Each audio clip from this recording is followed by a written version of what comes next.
Yeah. Blair Socci is here. Thanks for coming, Blair. Oh, Sav, it's great to see you. I know. This feels like 2017. I know, it is crazy. We were just talking about how it's, because we met, actually, I was thinking about this. You may have been the first person who I did not know at all, like the first friend I made, with no pre-existing connections to New York whatsoever. Because we met at New York Comedy Club when I was like, I mean, my first fucking couple months in New York were you hated it. Were so horrible. I was subletting a room with, unbeknownst to me at the time, bed bugs. And I kept being like, remember that? And I kept being like, hey guys, I'm kind of itchy. And they're like, oh yeah, you're just getting bit by mosquitoes at the Creek in the Cave open mic. And I'm like, oh, okay, I guess I don't know the city. I guess they got real bad mosquitoes over there. No one else seems to be getting them this bad, but hey, I must just be sweet-blooded. Yeah. Yeah. And I was like, Come with me, sweet little Greek. I'll take you to the open mics. Yeah. We had some indoor open mics. Yeah. But yeah, that was fucking atrocious. Subletting a room with a couple who were, were friends of ours, but just, again, in hindsight, how it was like bedbug addiction. In hindsight, they were just the most toxic couple of all time. In the throes of, they were both addicted to amphetamines. And they just like never left the apartment. And I was like, I guess this is how you make it in New York City. Oh you just fucking stay in this apartment and hang out with your pals and I guess talk comedy. That is the craziest welcome to New York entrance ever. But look at you now. Look at me now, baby. I haven't had bed bugs in It's been 9 years. Yeah. It's been 9 years since I've had bed bugs. But I did freak out. There were multiple times where I would just like come home and be like, I've got bed bugs, and throw everything away. And I got a metal bed one time because I was like, well, bed bugs can't be in metal. I had no money either. That's the other thing. I was throwing away clothes. Anyway, whatever. Yeah, but I think once you have an experience like that, like phantom forever. Like if you have a slight itch, you're like, yeah. I went to the dermatologist. They just prescribed me like lotion. Yeah. They prescribed me like a specific kind of, I just had dry skin. Right. But you're like, but it could be. But it could be bed bugs. Yeah. That's so cool. That's so cool. We have matching glasses on today. We do. They're pretty similar. Yeah. Mine are for sight. Yours are because you had an allergic reaction to a dog. Sorry to expose you. But that's the truth. Yeah. And you were like, I want to look extra fuckable on the pod. None of your fans are going to want to smash if I got puffy eyes, so I got to hide them. You were saying all this stuff. You're like, the bigger the incel, the better for me, baby. That's my kind of guy. And we're like, we got a couple of those, Blair. Don't you worry. Yeah, no, my main objective on male comedy podcasts is, how sexy can I get when I go on there?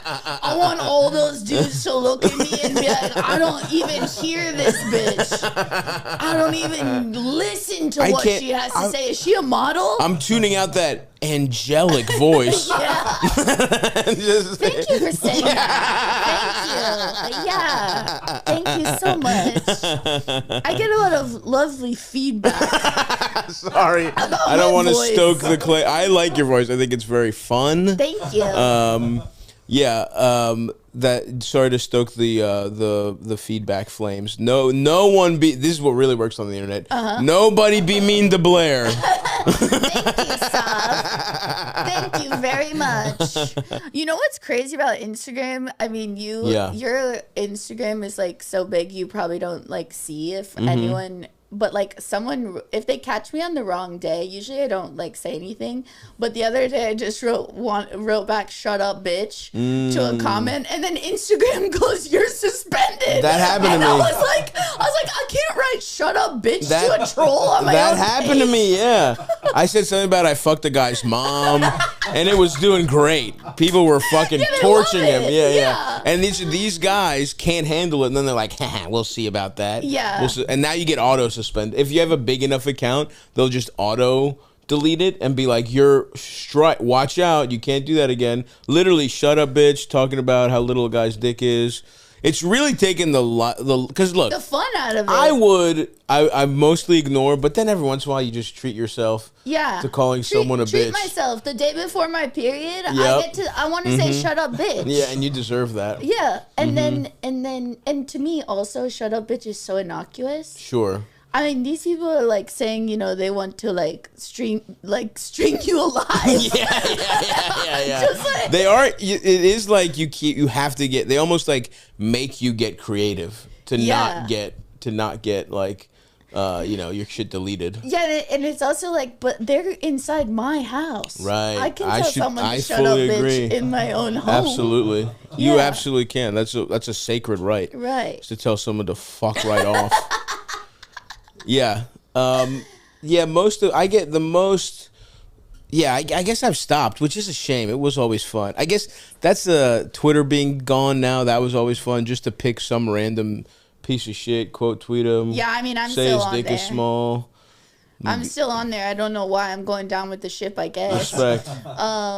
But yeah, I do. I just write the dumbest shit on there. I enjoy it. Yeah, good for you. Thank you. It's all about just enjoying your life. I love to enjoy life. Yeah. I mean, you absconded, so you were here, and it did feel like you were. It was interesting because you probably never should have come to New York. It was like it's like you were like a fucking octopus that was just like finding little puddles of water to drink. Like, you should have been in the water, but you're like, no, I love it here. You're like the most California person that's ever existed. You know what's so funny? I swear to God, this happened last night. Yeah. I was like getting dinner with Irene before the show, and these two guys come up and they go, excuse me, to me, and they go, are you from California? I go, yeah. And he goes, okay, well, because I bet my friend $50 and I just lost $50. That's crazy. Yeah, and but everyone did say that to me when I was here. I loved it so much when I lived here. Yeah. What? So you just wanted to come? You were like, this is my. Because another thing, an interesting thing about you, a crypto jock. People don't know this. You're like now you're doing like breath work stuff. You're like on the beach. You're back in California. You're like Miss Mindfulness or whatever the fuck you're up to. Miss Mindfulness. you're just like all about like, I gotta get my shit right. I have to protect my peace. Shit like that. You know what I mean? Like, you moved back to kind of do to protect my peace. Just that kind of stuff. You know, you were just like, it felt like you were going through a spiritual. Well, yeah. I mean, you know why? During COVID, it was like LA was lockdown. It was like locked down for like 3 years. I see. I was just like in my apartment. Yeah. I was like, I guess I'll just breathe or some shit. Are you one of those motherfuckers that can breathe in a glacier and stay warm? I don't know. Wim probably. Hof? Is that your guy? Is Wim Hof your guy? Yeah, Wim Hof. Hey, Wim. Right? He's that fucking guy that just goes. Yeah, I find him to be an interesting man. I don't know what, sitting down to dinner with him would be like. Sure. Yeah. But he can fucking be in a glacier and just be chilling. Yeah. Do you aspire to that? No. I tried it for a second. I was like, all right, this seems to be good for you. And I did it. I was doing a show, and Bert, it was the big tour, and so he has a bunch of random shit. Oh yeah, he like makes you guys do all these activities, right? Yeah, it's like a summer camp you didn't know you signed up for. You're like, I thought I'm doing shows, and they're like, arts and crafts, and there's fucking 8 cameras in your face. I'm like, oh, I kind of would rather, and they're like, arts and crafts. I'm like, and then they turn the camera off, and then it comes back on. I'm like, I'm so excited to be doing arts and crafts. But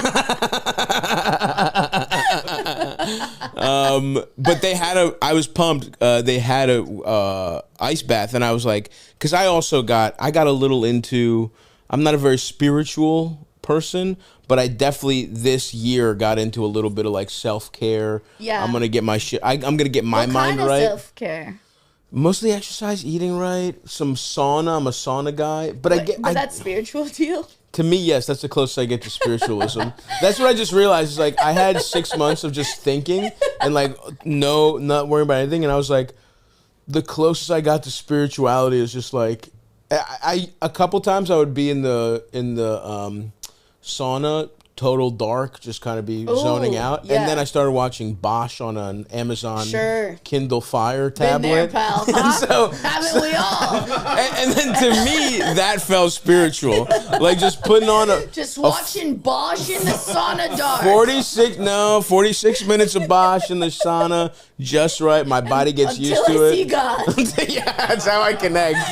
Because Hieronymus Bosch, the thing is his code, there's a beauty to his code that we can all aspire to.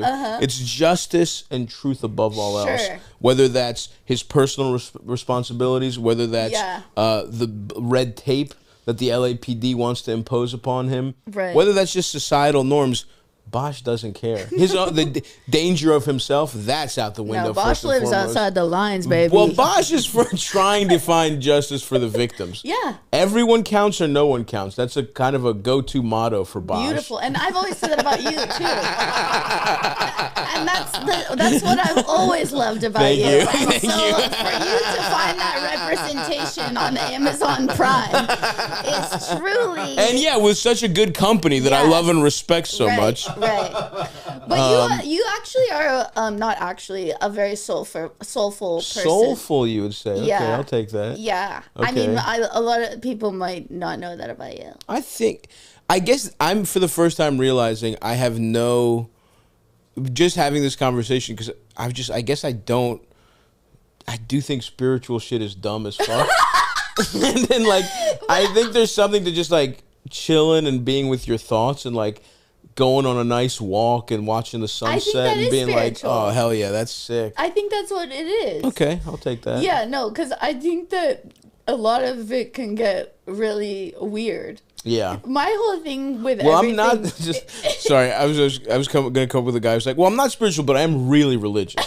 I just love the rules, and I love feeling better than people, and I love guilt, but I don't believe in any spirituality. That's a funny guy to me, but anyway, sorry to cut you off. No. I think that I'm not religious at all because I think it's really weird. Were you raised religious?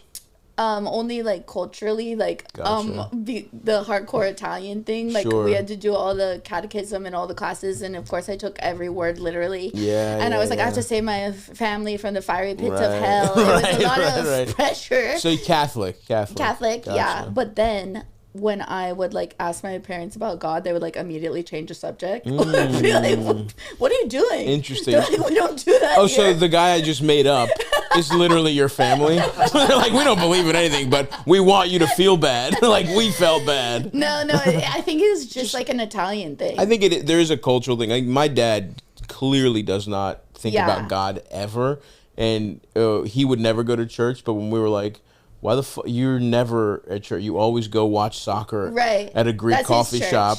Yeah. It really is. Yeah. And his response was I went when I had to as a child, and now you go when you have to. And when that's over, I don't fucking care what you do. My mom, which is very interesting, my mom is not, I never thought of her as religious. Lil V, shout out to her. I never thought of her as religious, but she, I think, actually does believe in God, and it's a little sad I just don't believe in God at all. And my dad, but she never forced really us to go to church. I think she just kind of wanted us to find our own thing. But my dad, who did want us to go to church, just because it was you have to. He's I don't know why. I'm not gonna think about why, but it's just something you have to do. I don't know if he thinks about God at all. He probably will be one of those. That's why people have those deathbed confessions, because it's I can see my dad really weirdly getting religious if he knows he's about to die. Try and sneak in a little. Oh, sneak it in. Sneak in a little fucking path to heaven. Hey, how have you been? Anyways, I'm on my way out. I actually pray a lot. I don't know to who or it's not a religious God or anything. Yeah. Just putting it out there. Yeah, I like to into pray. The ether. Yeah. Folks, we all know cats are picky. I am too, especially when it comes to the cats in my life. Be it my brother's cat, Ralph Cifaretto Halkias, or my other brother's cat, Toast Halkias, or even Eldis's cat, Sumaya. That's right, Stav. Sumaya's a very picky cat. She's a very picky cat. I remember we used to be roommates. That's why we used Pretty Litter for all the cats in the Stavi's World family. Pretty Litter has non-clumping formula. It traps odor and moisture. Very absorbent, lightweight. Gives me peace of mind. You know, it also changes color to indicate early signs of potential illnesses in our beloved cats, including urinary tract infections, not yeast infections, which the owner of Sumaya has had on his uncircumcised penis. Yeah, she does not have yeast infection. She does not. I have, but she does have kidney infection, so the Pretty Litter helps us. Pretty Litter has helped just recognize that. Eldest's kidney-infected cat.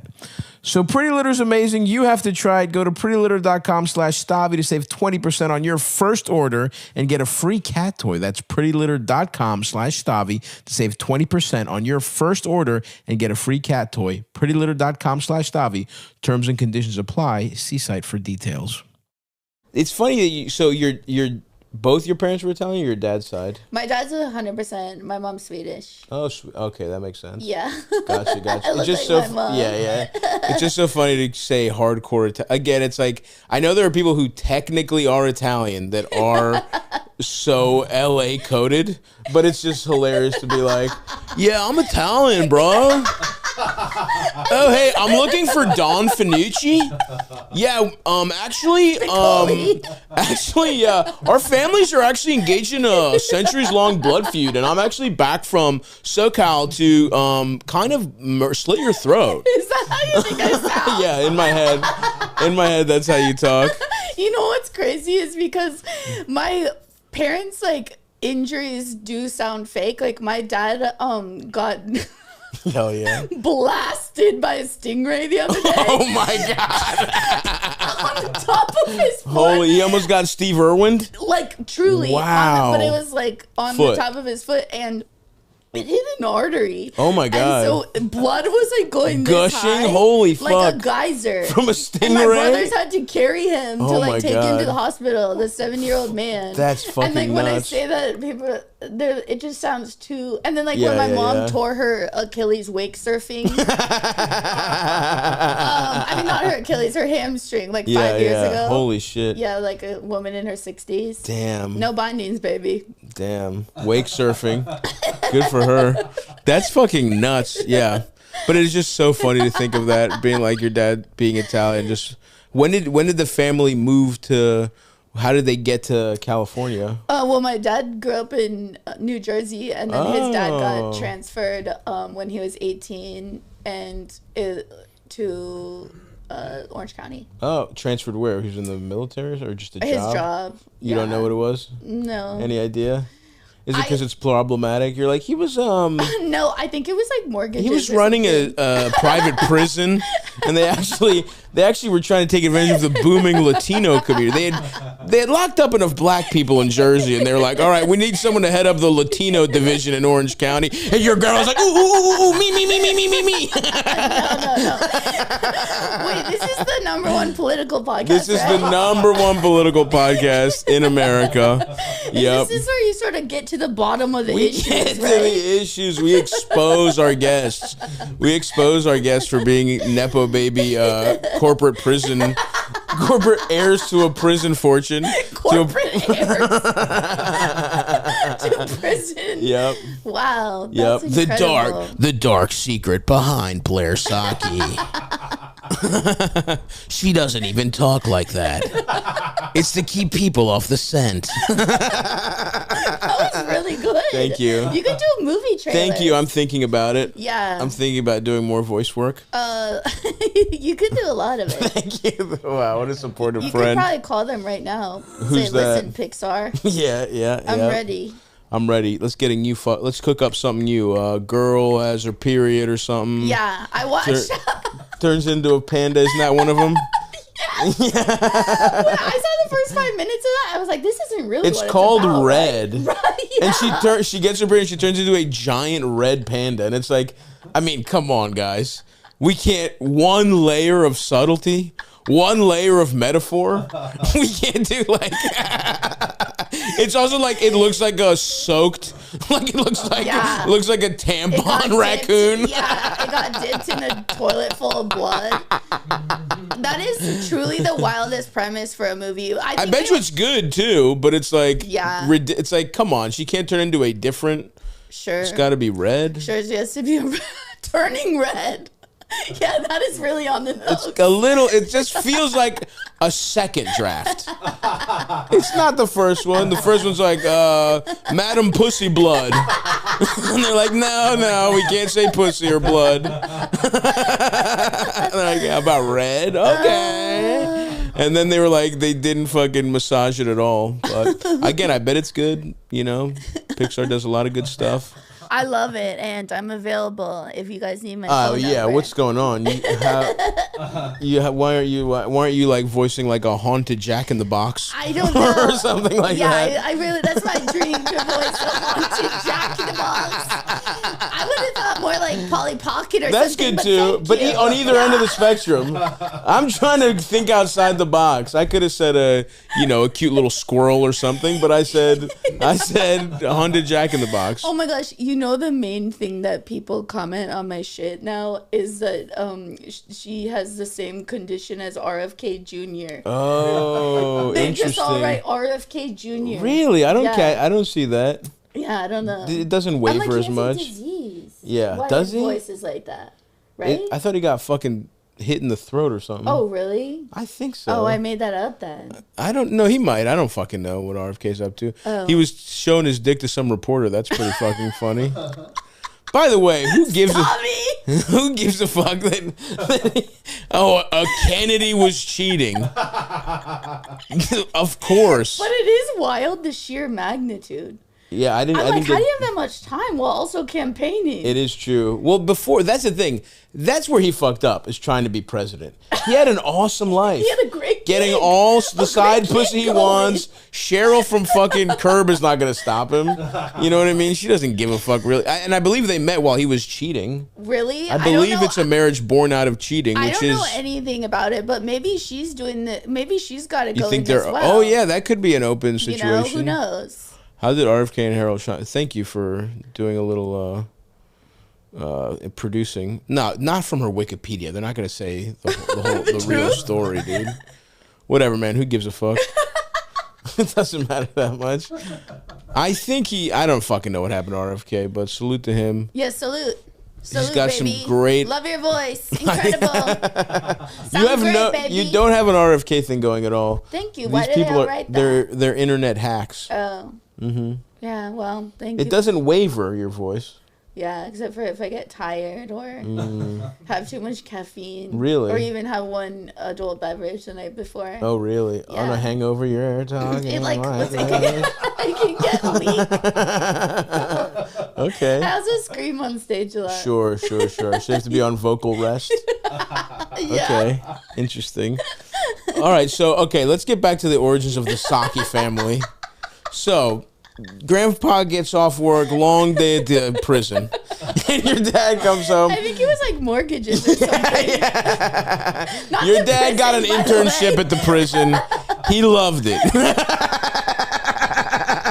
I don't think there are any prisons in Orange County. Oh, there's definitely prisons in Orange County. They're probably like underground or something sinister. Yeah, absolutely. Yeah. So, and your dad just like, fuck it, I'm going to California. Apparently he really didn't want to go, and he had like long hair and a hippie, sort of like that guy in Remember the Titans. Sure, Sunshine. Yeah, and the Sunshine. And then because my dad's like so like type A and clean cut and all this stuff, and so it's so wild to hear that. And apparently like he wouldn't play football because the football coach told him he had to cut his hair. Wow. And so so I found out where I got my stubbornness from. Right. Yeah. From Pops. From Pops. Your mom's not like that? Your mom's a go with the flow type person? No, I don't know. No, also stubborn? Yeah, I think the whole family's really stubborn. Yeah. You know? Interesting. So you're the most laid back one of the family, would you say? I don't know. Because you have all brothers, right? Yeah. Mm-hmm. I don't know if I'm laid back. I'm just like I wouldn't really say that sensitive, either. Nervous woman. Yeah. You know? I laugh a lot. I have a good time, but I'm generally pretty worried. Yeah. You know, I don't know about what. That's the downside to having the Cali aesthetic. Everyone thinks you're just like going with the flow, but no, and like you're having a panic attack. A lot of things. I don't know what about me gives that off. What do you mean? The way I look. Just the way you look. People are stupid. Blair, that's what you have to understand. We're trapped. We're prisoners to the most like basic like things we're putting out. We'll never escape that. Yeah. It would be nice if people were judged by what's inside, sure. but it will never happen. Right. So you better just kind of adapt. Yeah. Be pushed into the boxes society tells you to. You know what I want to be though is that person that's like, it's not that deep.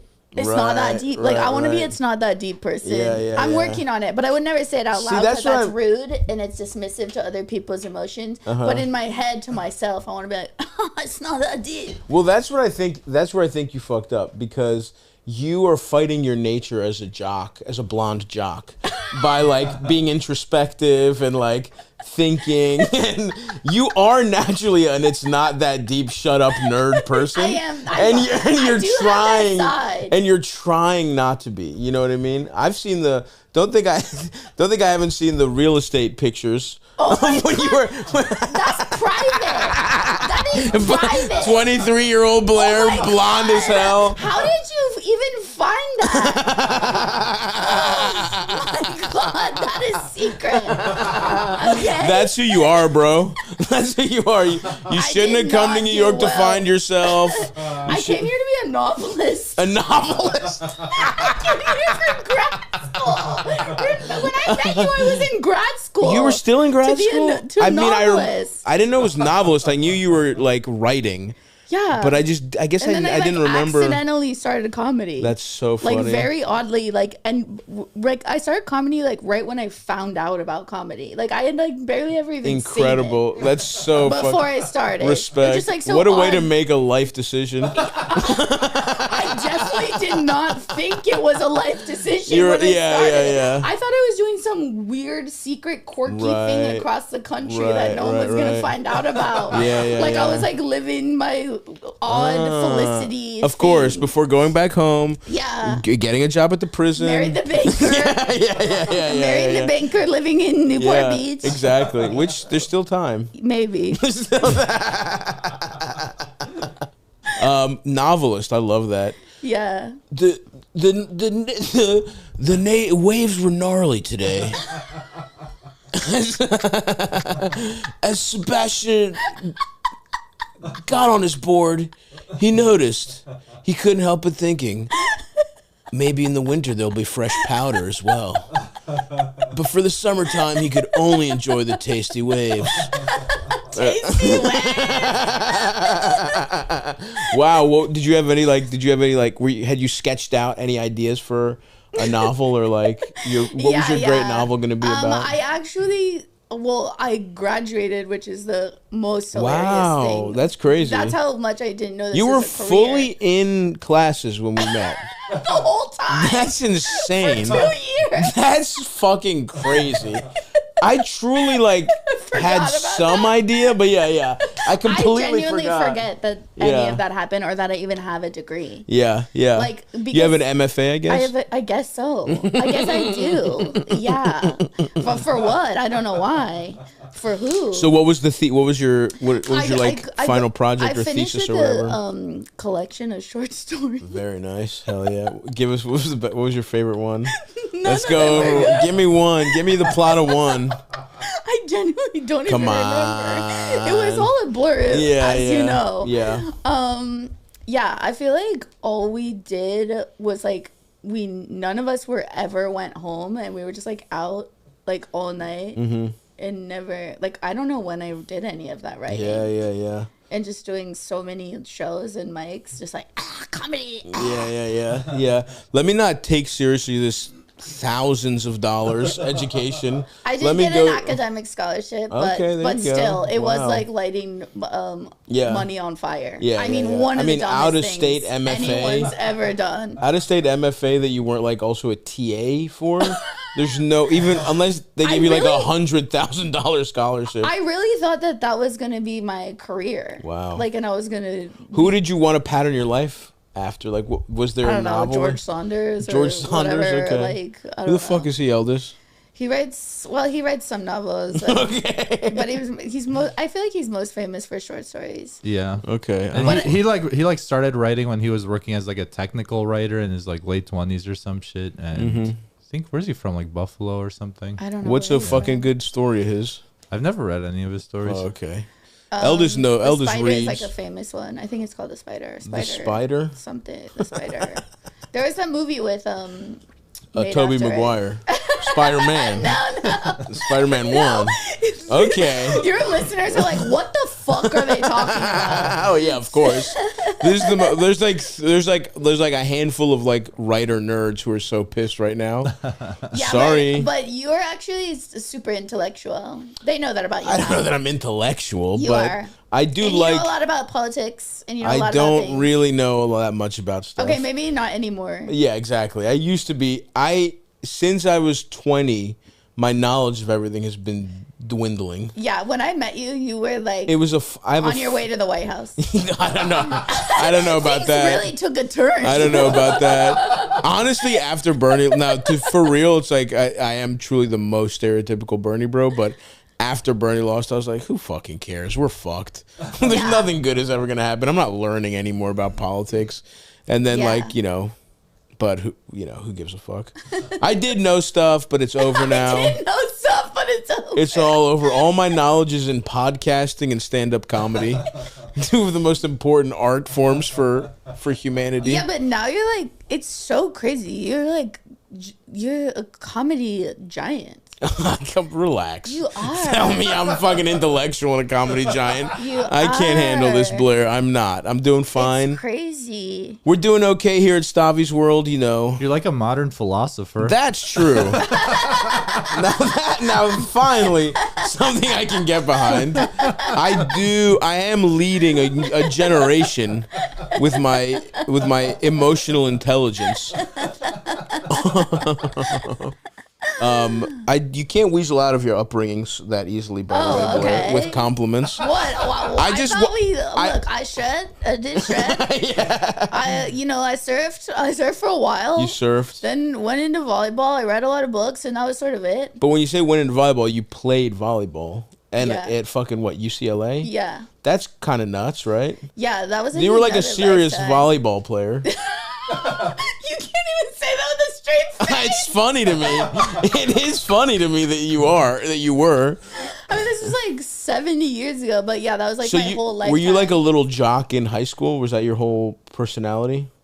I was like a jock when it came out of the womb. Yeah. Just like a full fucking meathead. Yeah. You know, like when I played because when you have older brothers, you just they're don't just fucking with you. Yeah, like it's like hand-to-hand combat. Like you're just, it's like survival every moment. Yeah. So like when I would then go to like play soccer with the little girls like my age, I would just like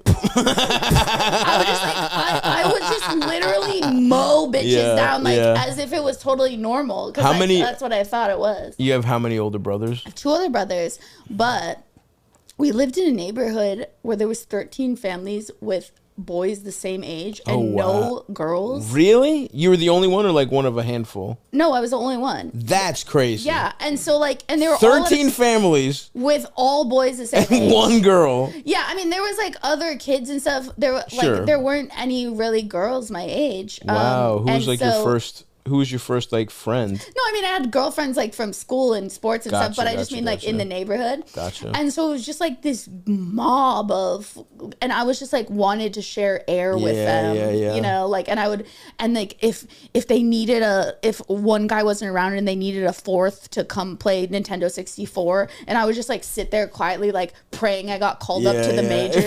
Right. You know, they're like, I guess we just have to throw away the N64. I guess we'll just fucking throw it in the trash. No, they'd be like, Blair, come on.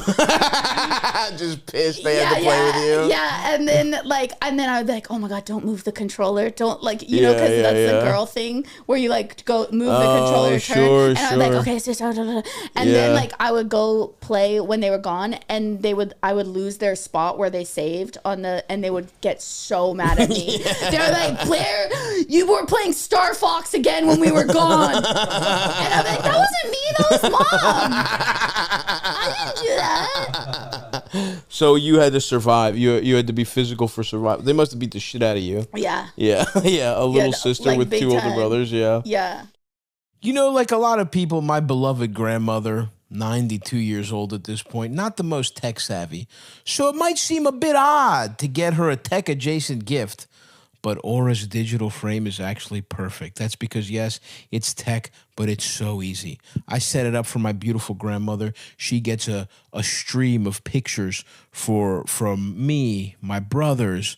You know, they have wives. I show her, I don't know, pictures of Elvis. My life is empty, folks.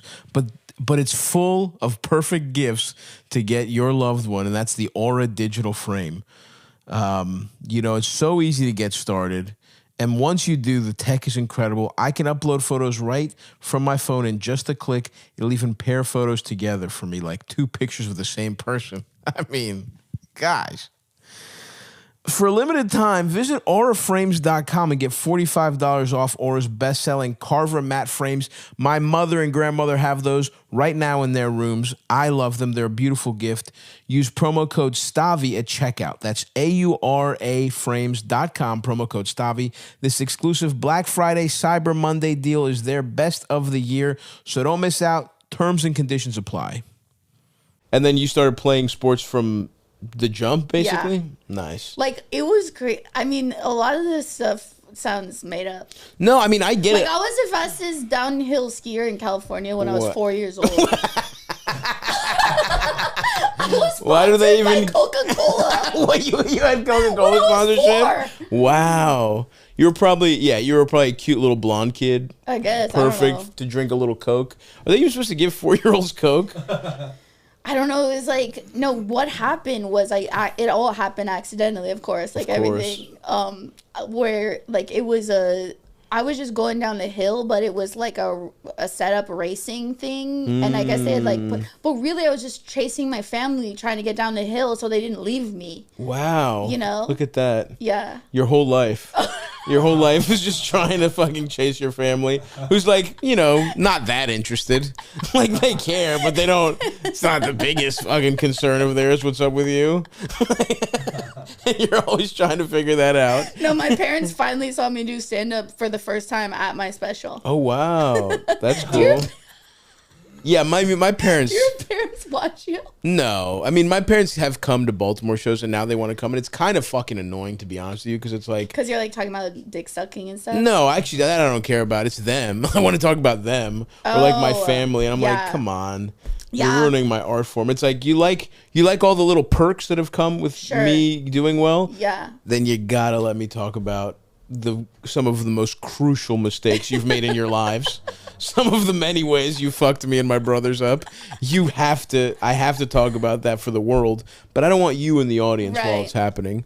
Right. But whatever. Yeah, I don't talk about my family anymore. Now it's current events. No. I truly hate political comedy. Yeah. No, just because it's just like all you hear about, and so I'm like, when I going to be entertained, like that's just not what I feel like hearing about. And plus, the Babylon Bee just does it so good. How are you gonna top that shit? Yeah, no, it sucks, and it's so hard to get right. But so, because I mean, it is interesting to think about, because little kids, and you actually played in college, but like so much of a little kid's life is sports. Yeah. And it is, like, I think about that, like, I, who am not a talented athlete. No, don't say that about my friend Stavros. That is not true. Okay, I'm a real... I know you got some moves. Thanks, buddy. Yeah. But who, you know, obviously I couldn't play on, like, a fucking more serious level. But when I was little, that's all I did until I legitimately got out of high school. Right. and then it was just like that's out of your life completely. Was that because you played? I guess downhill skiing didn't really continue for you, but volleyball did. I was just like that wasn't even like a big sport for me.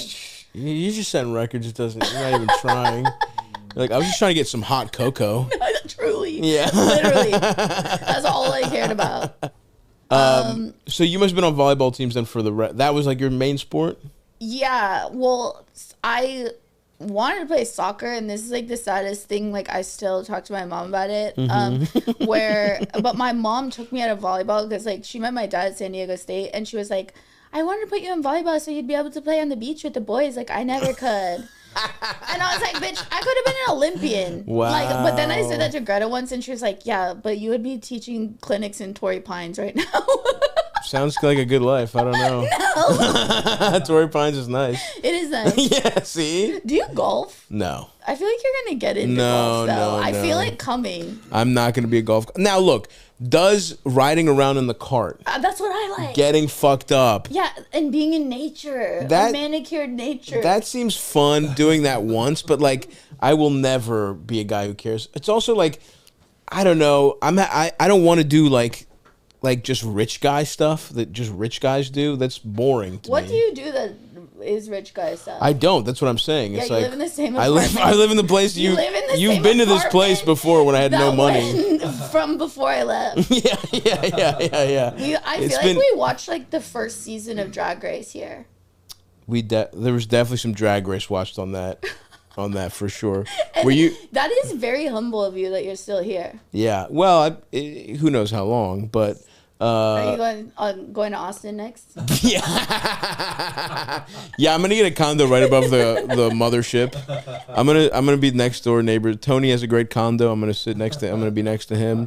No, I just want to go in a condo. Yeah, I just want to do that condo life. No, I thought about this, and I would rather probably kill myself than live in Texas. Really? Because it's a great visit place, but like, it's fucking hot as shit. Yeah, it is really hot. It's so hot. It's just like, I like a city. I like walking around. I like public transit. Like, I like Europe. And you like to be by the Greeks. I love being by Greeks. I also like a flight that's closer to Greece, for real.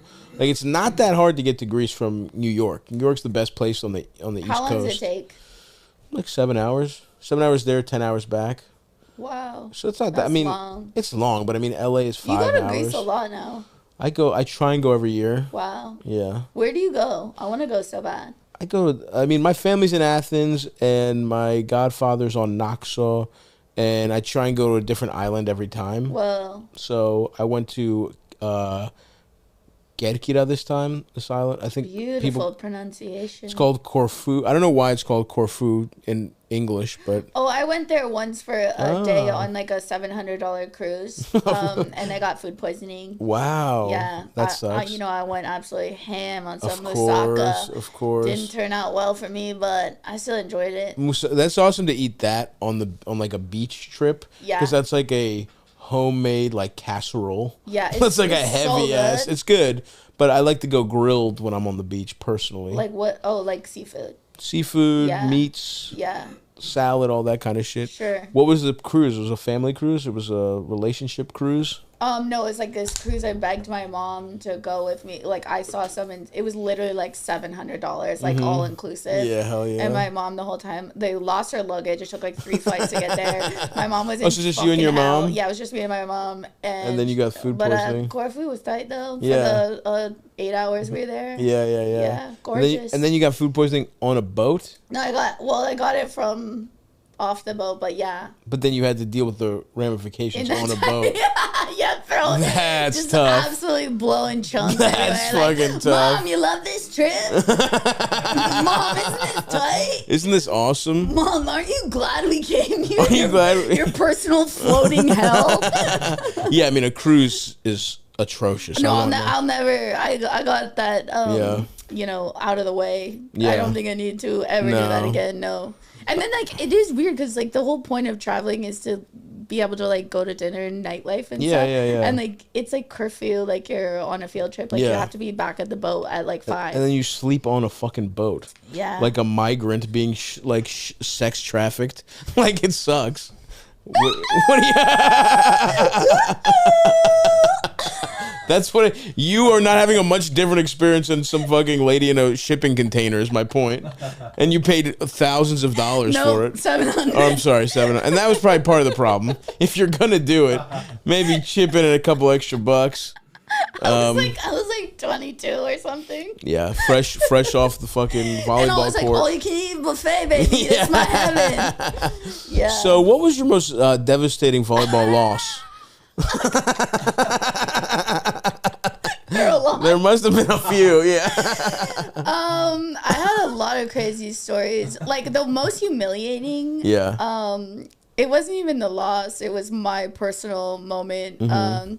I was a freshman and we were playing University of Arizona and it was their senior night. So like everyone came out. Big night. To their entire like crowd's going arena, crazy. Yeah. Like was full. The whole school was And that's there. a big school. And and they had this senior who's in Kim Glass and she's an Olympian. Oh wow. And amazing, huge, like 6'3", and was also on America's Next Top Model. Beautiful woman. Sounds awesome. What's she up to these days? I don't know. Tell her I said what's up if you see her. And I was like at the 5-foot line, and she just drills a ball off my face. Oh like no! Straight down, like straight down. Like I was like so close to the net. Tough. Right off my face, and did it fuck your nose up or anything? The entire. Over the loudspeaker goes, Kim Glass with her career 1,000th kill. And the entire stadium stands up. And so this moment where I'm seeing stars and I'm like, don't touch your face. The whole thing is don't touch your face. So it's like, acts like it's not affecting you. I can't fucking see. I don't know where I am. The moment lasts, it was like a 20-minute moment. Yeah. It just kept going. The ovation must have been on good and for you on. though, because they gave you time to blink it off. So you didn't have to be like, ah! Everyone's watching. Yeah. It was so humiliating. Oh my God. Like the whole Is that thing highlight stood anywhere? Kim Glass, look up Kim Glass 1,000. Kim Glass 1,000 career kills. 1,000 career kill. Eldest, type something else. Go to video. There's no video. Please God, let there be video. No, there's no video. Okay, thank God. Wait, no. Call of Duty. Yeah, Fuck. it wasn't. No. Look up Kim Glass. Kim Glass college highlights.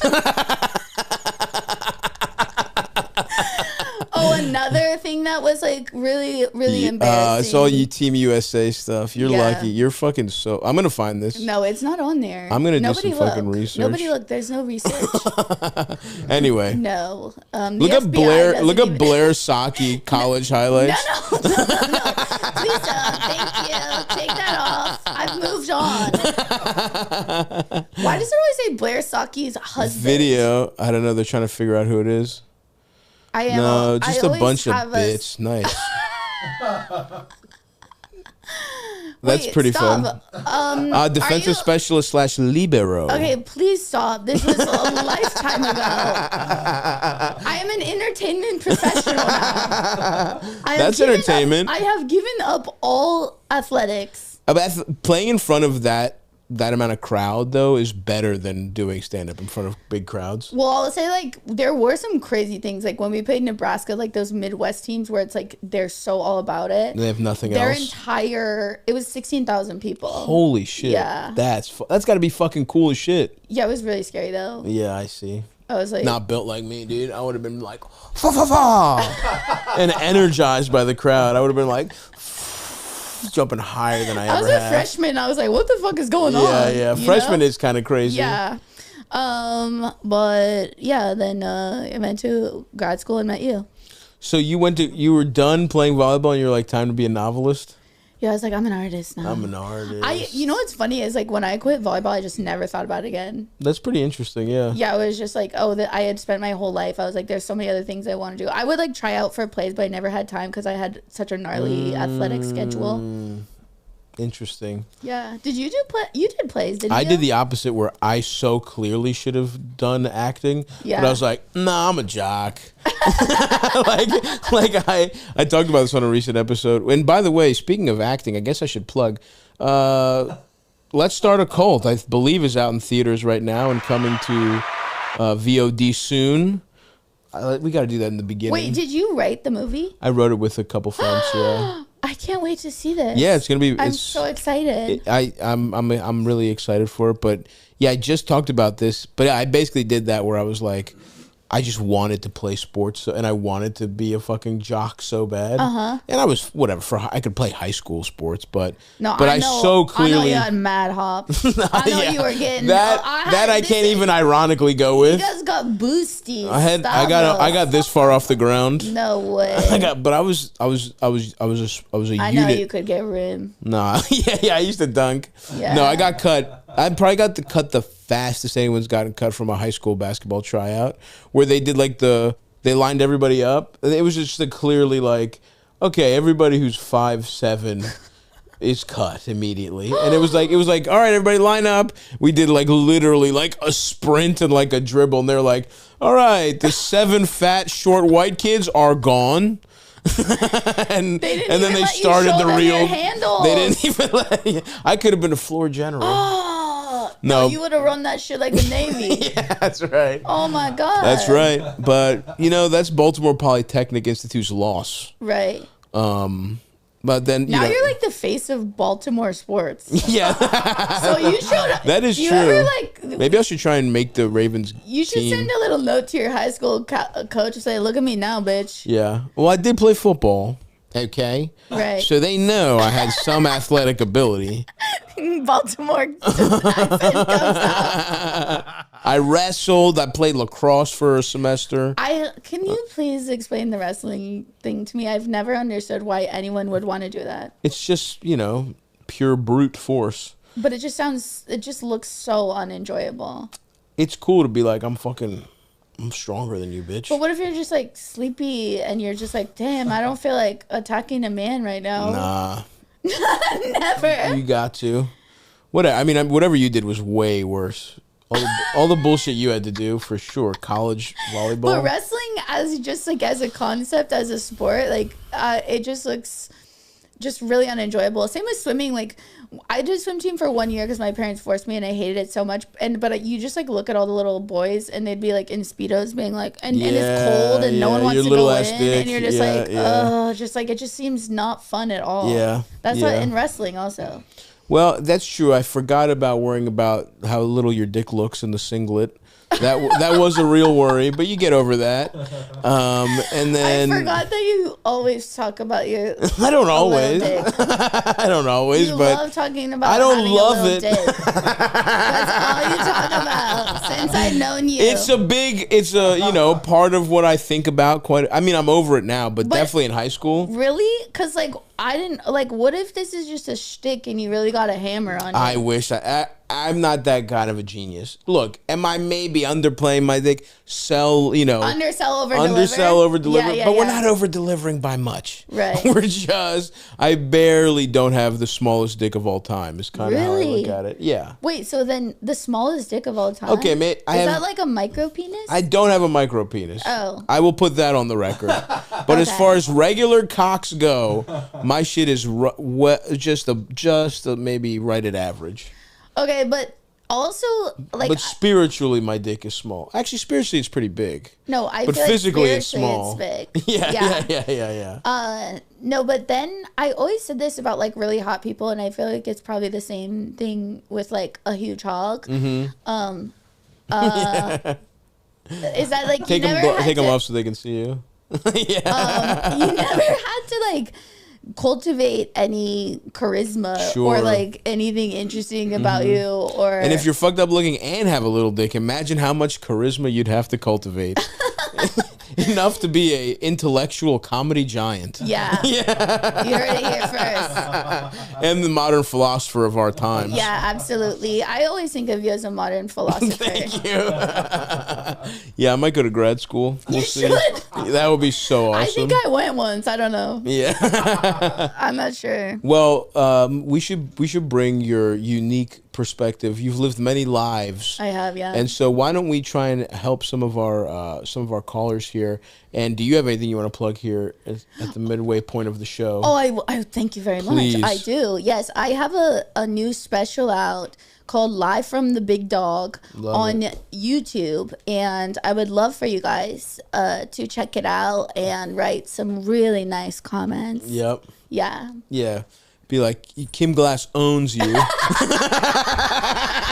How's your face? Still recovering? Yeah. It's been 15 years, Yeah. All right, easy. but sorry to do the math. Sorry to do the math that quick. It's been 6 years. My face still hurts from last year. Folks, you know us here at Stavvy's World. We like to keep it twisted. Oh, yeah. And there's no better beverage to keep it twisted with than our beautiful friends over at Twisted Tea. Are you a fun hunter? Do you go out on your Sundays and hunt fun? Maybe consider cracking open a delicious Twisted Tea. It's delicious, brewed with real iced tea, 5% alcohol by volume. Take it outdoors, take it indoors, whatever you're doing. Watching the Ravens play. I'm on a sober year, but you better believe the second I can crack a little something, a little naughty twisted beverage, I'm going right to Twisted Tea. We love Twisted Tea here. We love keep it twisted. Oh, yeah. And if you want to be like us, if you want to keep it twisted just like us, grab a refreshing Twisted Tea today. And remember, keep it twisted. All right, Big Eld, play us some calls here. Hey, Stavvy. All right, I got a question for you. I always trust your advice. Thank you. I'm starting a new relationship. It's only like 3 months in. We have had sex. Nice. But I tried to take everything super slow because I have a history of jumping into relationships and like being a love addict. So I'm trying to correct for some past behaviors on my part And and this not fucking guy's start gotta another pay the codependent price. relationship. Anyway, about like a week ago, my new guy mentioned that he had had sex with his roommate, who's an older woman. Interesting. And they had like a sexual relationship for 6 or 7 months over the winter, and they stopped having sex about 2 months before. Oh, that's fresh, baby. That's wild. I mean, this guy's pretty interesting. He's got, first of all, older woman roommate. Just that, if you don't fuck them, is a hilarious dynamic. This sounds like porn. It really is porn. It's like, oh, I just got fired. Do you mind if... knock, knock. Yeah. It's like, oh, yeah, I'm renting out my room. Ever since my husband passed, I can't afford the payments myself. I'm so sad and lonely. Just if my tits ever jump out of my dress while I'm washing dishes, just let me know. You know, it's just been me and my husband here. I'm not used to having to cover up. So this is hilarious. But anyway, 2 months, you're right. To live with someone that you stopped having sex For with a long 2 time. months ago. And then you still share a bathroom with. Yeah, well, who knows? They might got their own in-suite. But Right. You know, who's to say? Probably not. Also, you got the lady you fucked right there while the new girl you're going on a couple dates with ain't doling out pussy. I wonder if his roommate ever got a rapping at the door 1 month into that relationship. But I won't. Who knows? Yeah. I don't want to make you more paranoid than you already are. Pure speculation, not based on any fact. But this is what I'm paid to. This is what I'm paid to do, is to just really attack it from every angle. Keep going, Eld.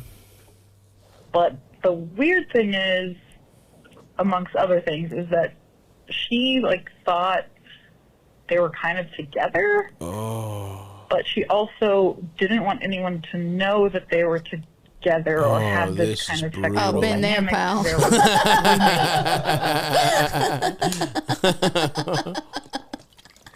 hear you, This is wild. This is tough. Didn't want anyone to know that they were together or have this kind of sexual dynamic to their roommate relationship. Sure, sacred, the roommate relationship. Anyway, like, I think she got pissed that he started seeing me. I think the whole thing is super messy. Yeah. I don't really understand why he would have sex with his roommate, first of all. And then why he would accept the kind of dynamic where she sounds like completely out of it. I don't understand how she could have that perspective. Anywho, I do see how she could have that perspective. They lived together. And they had sex for 7 months. I think actually it's actually much harder. He's like saying I love you as he busts inside her the second time. And this girl's like, I mean, you are it's insane. You're the world's worst journalist. You have one source who's directly involved in everything. And you're just taking his word for it. I mean, yeah, this is so fucked up and weird. I am laughing right now because I remember when I used to have these conversations about like guys I like, and you'd be like, "What are you talking about? How can you not see that? Exactly what's happening." That's what I'm bringing. That's the perspective I bring to this show. The truth, baby. Brutal. Like Hieronymus Bosch. I'm always looking for justice in this world. I'm sort of the Bosch of call-in advice podcasts. For everyone or no one? Everyone counts or no one counts. So yeah, this is really strange and weird. And he's not telling you everything. You're just accepting his side of the story. But from our outside perspective, they had he shouldn't have fucked his roommate. Guess what? He did. And he fucked her for 6 or 7 months over the winter. That's a long relationship. And then he says they stopped having sex about 2 months before he met you. That to me sounds like if I were going to lie, and what's the closest time that is acceptable for me to have cut it off, I would probably pick 2 months. I need to call into this podcast. I wouldn't. I'm just a little dubious about this whole thing. And you do see, like, it's good that you took it slow. You didn't, like, dive right in. But, like, you can see this is fucking weird. And, yeah, I mean, whatever. Didn't you say she's been dating him 3 months? For 3 months. So this woman had a twice as long relationship. Whatever you want to say, they had a relationship. Whether it was casual, whether it was whatever. I don't know how casual it can be when you fucking live with someone and you fuck them. There's nothing even slightly casual about that, no matter how hard you try to twist it. Exactly. It would take two of the world's clearest communicators with like who are on the same exact page for that to be true. And I have a hunch that's not what we have here, right? Like clearly the woman thought they were together. This guy, I don't trust him. I don't know why you're trusting him implicitly, because I don't know that I would take what he's saying as truth necessarily, as the completely unvarnished truth. Yeah, sister, I'm on, I have your best interest in my heart right now. But I don't know why you're thinking she's crazy. Yeah. You're like, I don't know. She sounds out of it. She lives with him and they've been fucking forever. Why would she think they're together? Now. But I don't know. This doesn't sound like a nice, easeful, lovely situation for you. I think I would bounce if I were you. Yes. So, and now to play a little devil's advocate here, this woman is also an idiot who fucked her roommate, right? So they're both dumb, right? So that's why I don't believe in roommates. Just to give credit where credit's due, because you keep fucking them. I've never had a male roommate. Smart. That's why I had to stop living with Stav. Yeah, Eldest was sucking me off too sweetly. God, you guys are obsessed. Work and pleasure, baby. It's all one fucked up, one big trough. Our lives are one big pig's trough, and it's like work, friends. Yeah, kind of. Yeah. This is Eldest's wife is calling in. You guys are very clear communicator. So yeah, but your point though is a good one, Blair, because she's calling in and talking about she wants to take it slow. She wants to be like intentional about dating now. Yeah. And this to me is like a great one of the benefits of you taking it slow and not feeling emotionally entangled with this guy is that you can now see this is fucked up. I'm better off just kind of starting over somewhere else. Yeah. That's kind of my read on the situation. It's a little fucking weird. Unfortunately, I think you are already emotionally involved given that you are making this phone call. But imagine how not as bad as she could have been, much right? worse it will be in like a year when this man has turned you inside out. Yep. I say, take the money and run, bitch. Yep. Get out of there. Get out of there. Make like Bosch and get out of there. Well, Bosch sticks around until justice is served. Whoa. Let's not play fast and loose with the Bosch mythology, Blair. And I really think you should check out Bosch and also Bosch Legacy. If I could. Bosch Legacy season 1 on Freebie, season 2 commercial free. All right, play another one, Eldest. I pray for that girl. I know. Hey, Stavi. Long time, first time. I've been with my girl for about 6 years. Lived in an apartment, moved out from my parents about 2 years ago. Shit's been pretty good, but because of how expensive everything is, we're going to be moving back in with them at the end of this month. My question is, about 2 or 3 years ago, during COVID, towards the end of COVID, we were going on vacation, and we have a dog, so we set up a camera, like a puppy camera, in my bedroom while we were living with my mom and dad at the time. What? Wherever this is The camera going. wasn't like hidden or anything. It just was like up, on a shelf. That way you could see where the dog was. About 20, 30 minutes after we left to go to the Outer Banks, we checked the camera, and we see my mom digging through my girlfriend's shit, digging through my shit, just being fucking snoopy, dude. What? And then on the camera, she sees the camera, immediately, like, freaks out about it, texts us, thinks that we're, like, spying on her, and so we kind of have to go on vacation with this just, like, looming in the back of our mind. We come back from vacation, it never really gets addressed. My girlfriend tries to apologize, which I don't even fucking think she had anything to apologize for. What the fuck? Why is she apologizing? Yeah, absolutely not. We agree with you. Your mom was being a fucking dumb bitch. To apologize for. I think my mom was in the wrong on this one. But she tries to apologize. My mom basically turns it back to her, won't tell her anything. Like, won't even acknowledge the situation. Fast forward to now, we're getting ready to move back in. My mom sends this super passive-aggressive text to me and my girlfriend saying that we're going to have to sign a lease. We're going to have a late fee if we don't pay on time. Wait, we're going to have all guests approved. Just because she saw your lube in the drawer? Our living area. This is crazy. What did she see?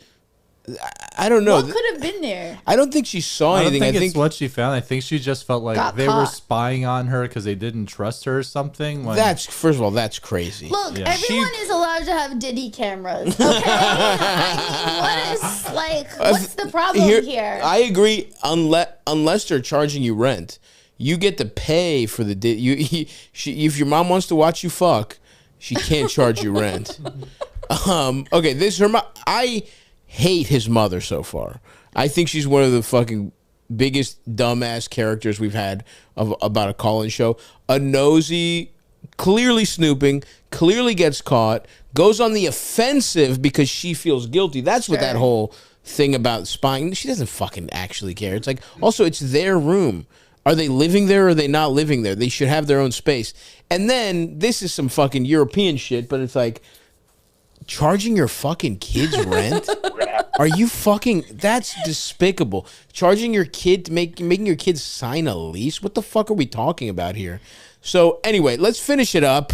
Unless you have anything, but I feel like this is one of those situations, and maybe you know this, where it's like the boy mom just cannot deal with the boy, her son, like moving on and having a relationship that she just feels left out.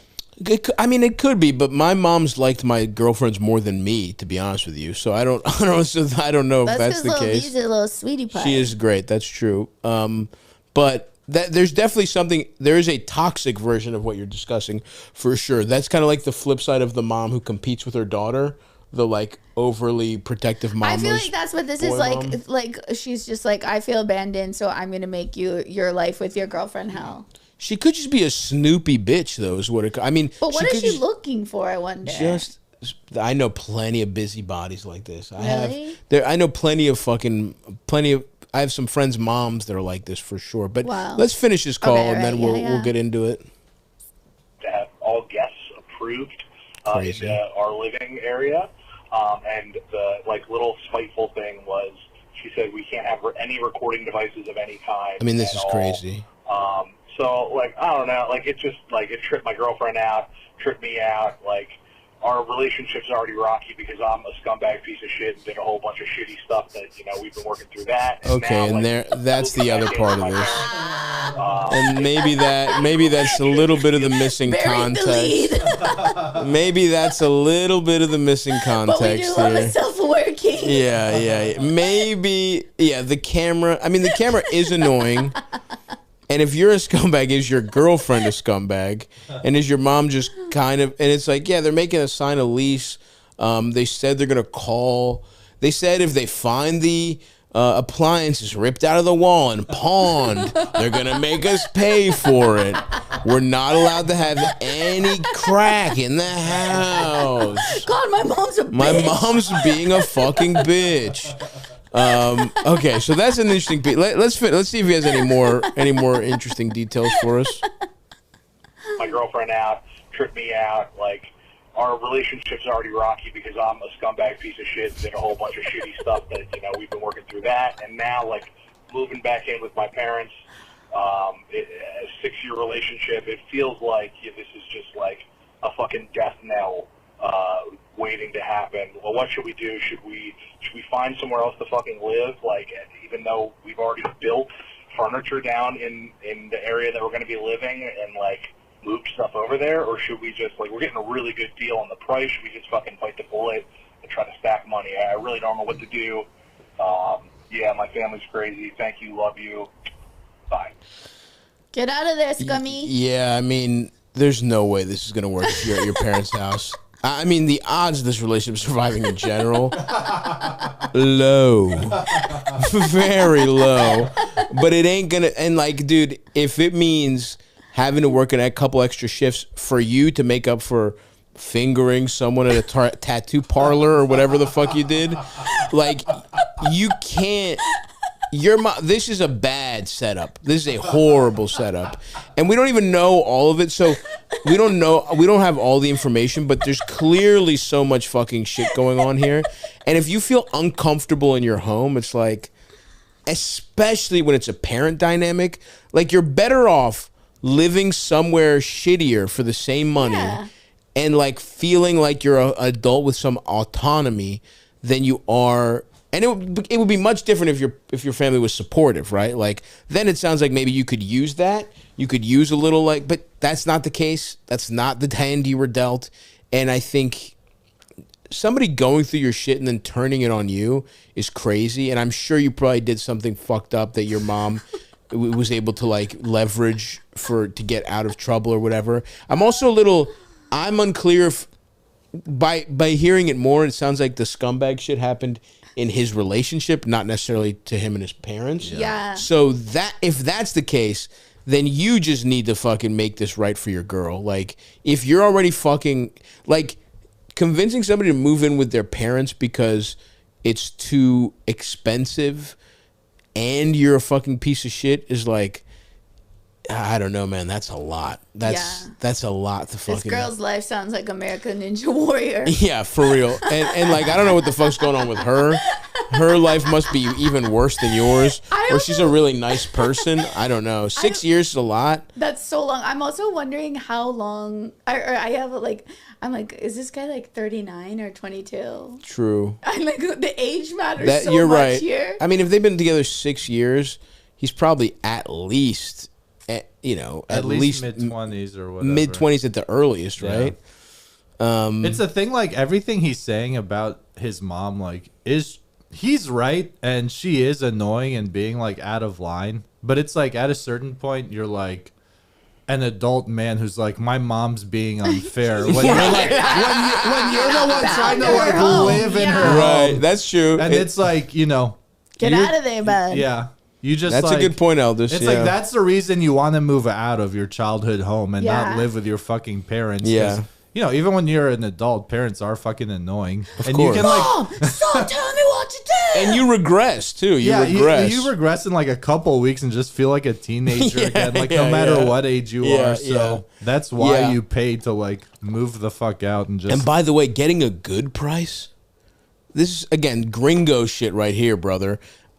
The only way I would consider this is if you didn't have to pay them rent. Like that's, I'm again. I mean, this is some fucking old world shit, but it's like I can't believe someone's charging their kid rent unless, again, he's like, you know, stolen from them and they're trying to teach him responsibility. But anyway, this does not feel like something that can work if you stay at your house. Now, if the relationship goes tits up and you want to stay home and regress and save money personally, that's one thing. But I don't think you can subject your girlfriend through this, especially if you've done some other shit. I think you should put cameras all around the house and see what happens. Yeah, you should get, honestly, that would be funny. You should Truman Show this shit. I think Double Down could be a good idea. Yeah, and by the way, you weren't trying to hide them. They make really easy to hide cameras now. Yeah, take the money for rent and just spend it on a new set of cameras. I think you should. I think get creative. You know, I think really put them everywhere. Get a whole control room. You should move out and put the cameras in. That's even better. And that way you can watch and make your mom the subject of like a Big Brother type YouTube send your stream mom without her consent. Yep. Say Venmo me, bitch, or this is going on Twitter right now. Yep. Mm-hmm. Ever heard of YouTube, Mom? Ever heard of it?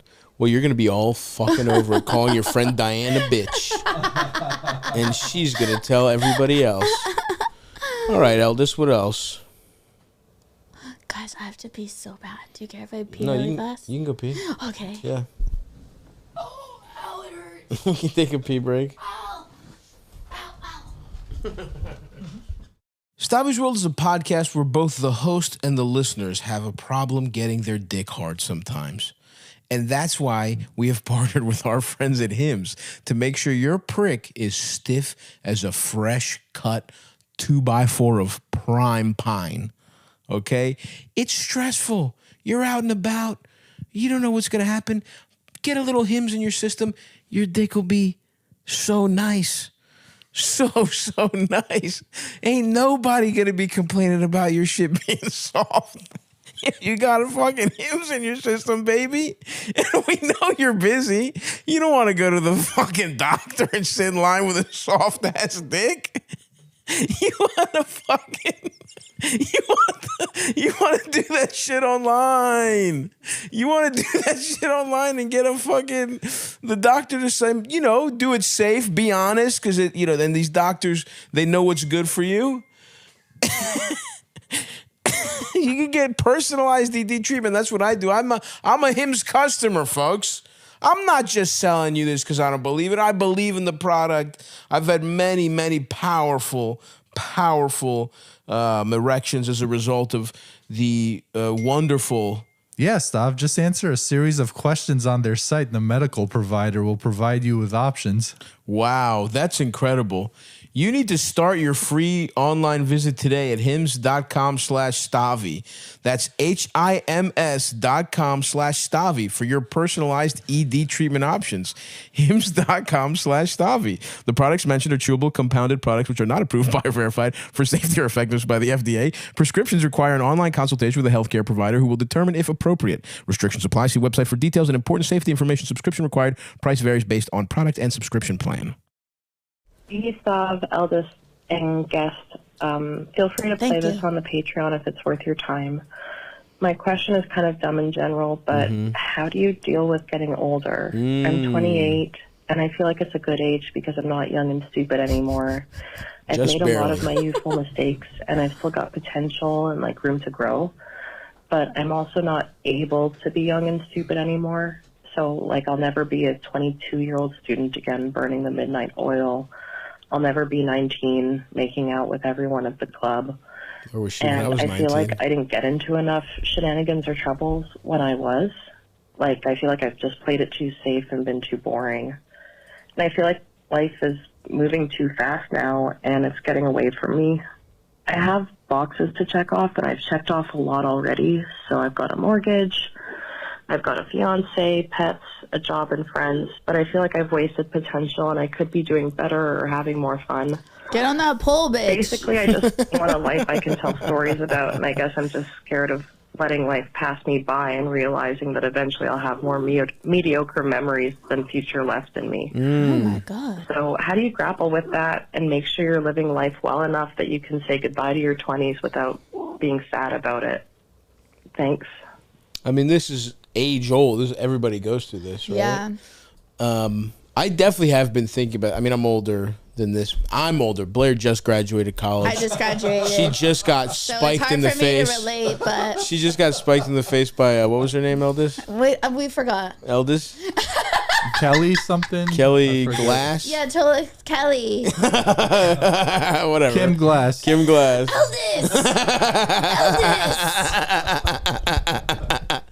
Elvis. But I mean, I legit have been struggling with these thoughts. I'm 35, so you're a baby. You got 7 prime youth years. But there is a moment where you just have to realize there is no more when I grow up.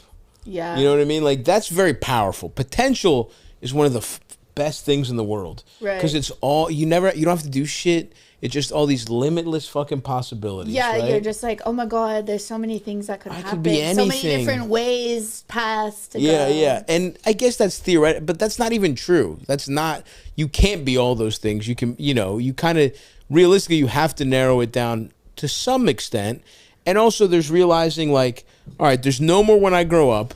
Time is finite, right? Like we just all have to make that switch over from I'm going to live forever to, well, I am going to die. Like, and it's not going to be tomorrow, but you feel that realization and it's depressing.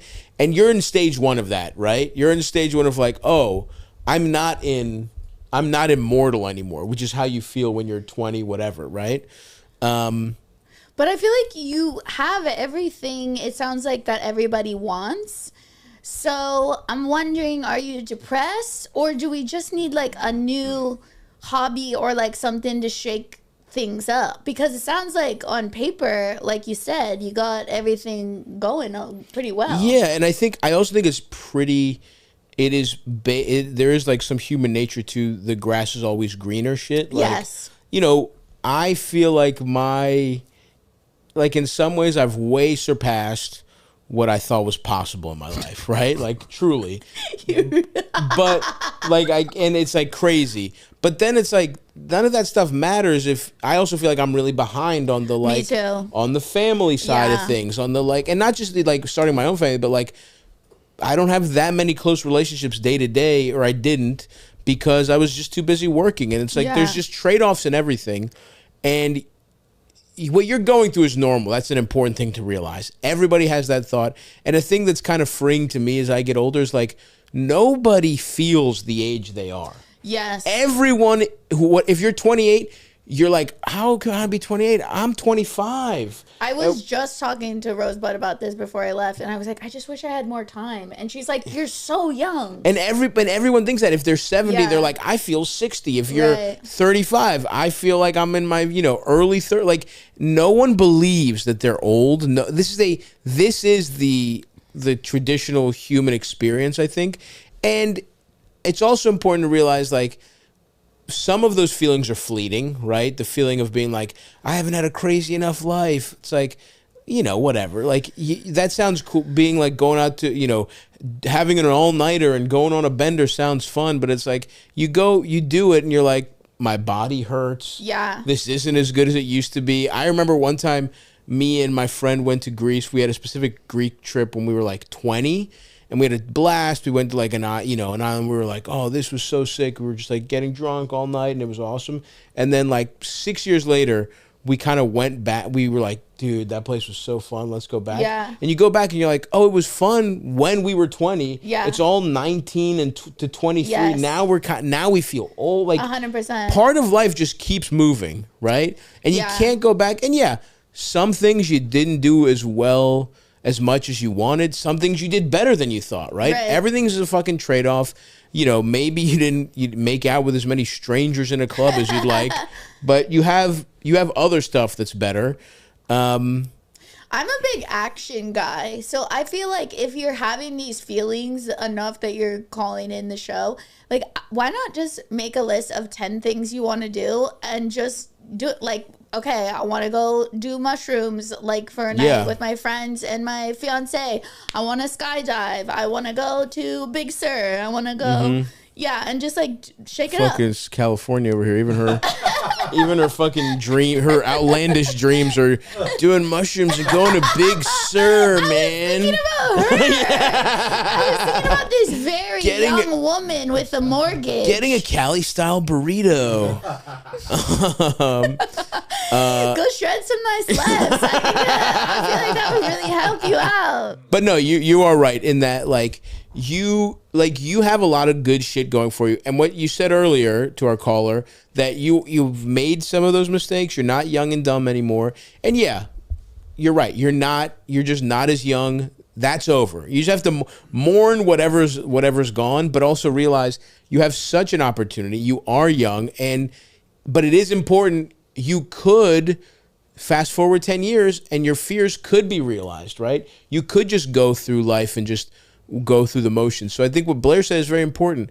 What are the things that could spice it up for you? Like, you know, like going on traveling to whether it's California or somewhere else, like going on a trip, having these experiences. You know, I think you went to Albania, I went to Greece, we met up, we went to my cousin's wedding, we went on that boat, like, that sounds like a movie. We really had that was an insane trip. That was like a super fun trip. And, you know, you have to decide what you want. Like, when there's family stuff going on, for me, it's like, I want to be able to work. I want to organize my life in a way that I can work really hard, but then I can also take time off and be there and, like, not miss important family milestones, right? And I think for you, you're just settling into, like, kind of more or less a general rhythm of your life. That's also the scary thing. When you go from college age in early 20s to 28, it's such fiance, a big difference. Mortgage, you do, here's something that is both scary and kind of liberating. You kind of know what your life is going to look like for the next 10 years. And that's the first time you can ever say that at 28, right? And that is a little scary. That does make you feel both old and accomplished and also just old, right? Yeah. But how are you going to disrupt that, use the stability that brings you as a positive, and make sure you break up the monotony that's the negative as much as possible? And I think if you do that, you're in a great position. Sounds like you've accomplished a lot of stuff, and, like, you can get a lot more firsts, you know, and a lot more things where you feel kind of like you're telling stories and doing stuff. Like, you can do that. Use the stability of your life as, like, a positive, break up the monotony of it, and just, like, but it will take a little work. The way you can just kind of live life in your teens and something crazy happens, that's over because you have fucking responsibilities now. So yeah, you might have to plan a fucking sick European vacation, but guess what? You get to go on it too. Yeah, you can do that. And now you have the money to do it, right? I think there's a natural ennui that sometimes happens with stability. And if you didn't have a crazy, because it seems like you accomplished a lot of, like, these life markers pretty young. Mortgage, fiance, pets, like, good job, all this stuff. And if you didn't feel like you got to be wild when you were younger, like, now you have the means to do the things that you want to do. And also, life is short. Like, you have to think, I had a therapist say once, like, your happiness is your own responsibility, which seems weighty, but it's like, you have to figure out what makes you happy and do it because life is short. Yeah. So there you go, little buddy. There you go, little buddy. We're rooting for you. We just some modern philosophy. That's this. I am a philosopher. I'm such a good philosopher. Even those around me become smarter just by proxy. Totally. I just got so much smarter. Yeah, you're gonna have a Wow. headache. You're gonna leave the studio. You're gonna be like, What? I just did all my thinking for 2 weeks. My brain just got so much bigger. Someone give me an al pastor taco quick. God, I fucking love an al pastor taco. I can put down 7 without even they're blinking. so good. I love al pastor. All right, Eldest, what do we got? Hi, Savi. So I'm having this problem right now where I've kind of been taught to use witchcraft. Oh, yes, here we go, bitch. And it was fine, like just tarot cards and shit like that. Like,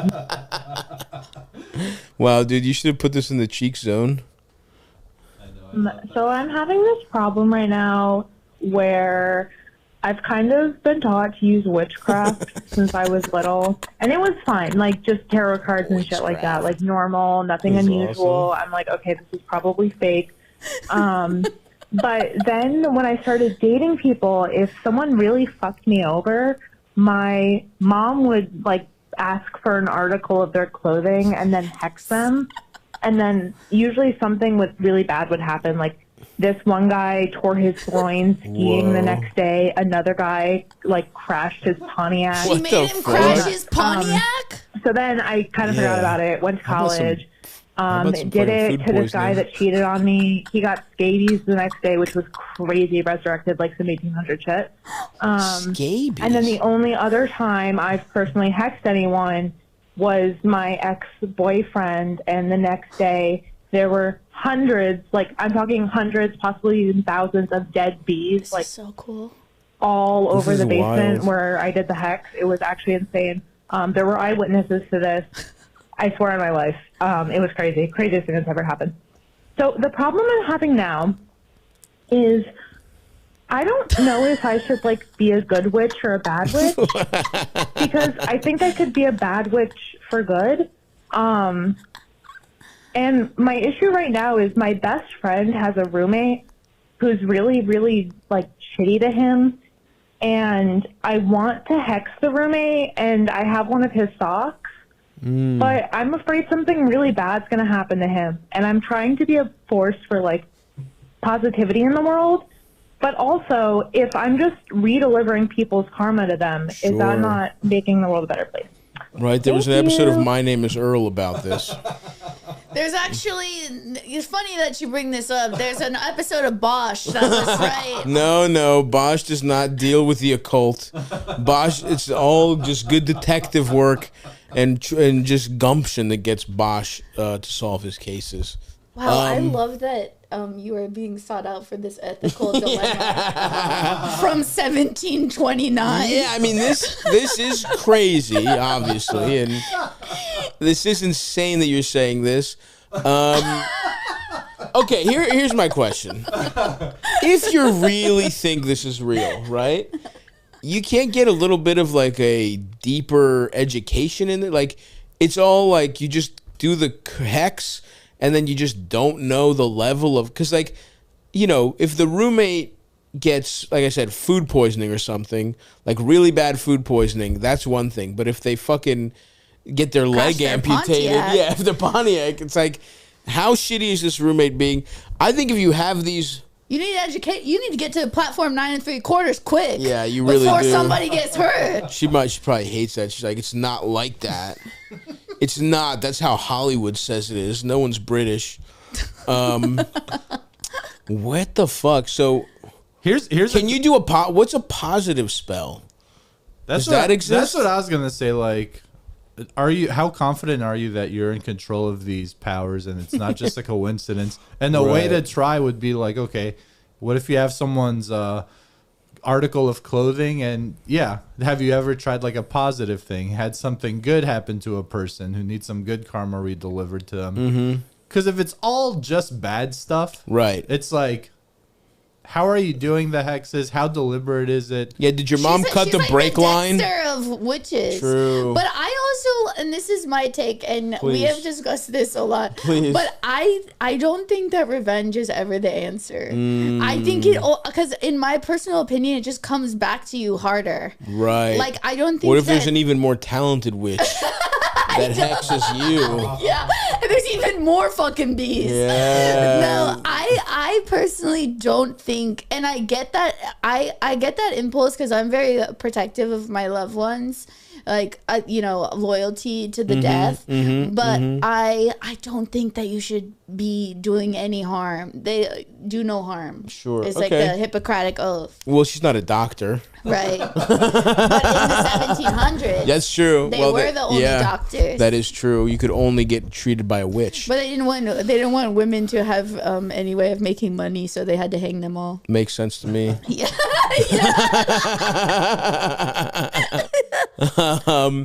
So I would say, I would honestly flip this, right?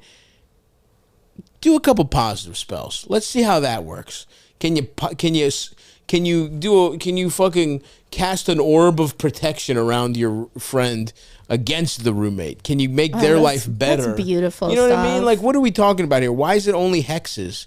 I'm kill them with kindness, but don't really kill them since that seems to be a concern. And it's like, if you really want to try, like, how can we get her somebody really evil's socks? Yeah, or you know what? And it sounds like you don't have much control over this, which, to Stav's point, like, maybe we could look into some education or something. But maybe you could make your magic have sort of a mischievous turn, so it's more fun and silly versus sinister. Right. You know, maybe you could just, like, all of a sudden, I don't know, someone gets, like, wings for a day or something. Wings?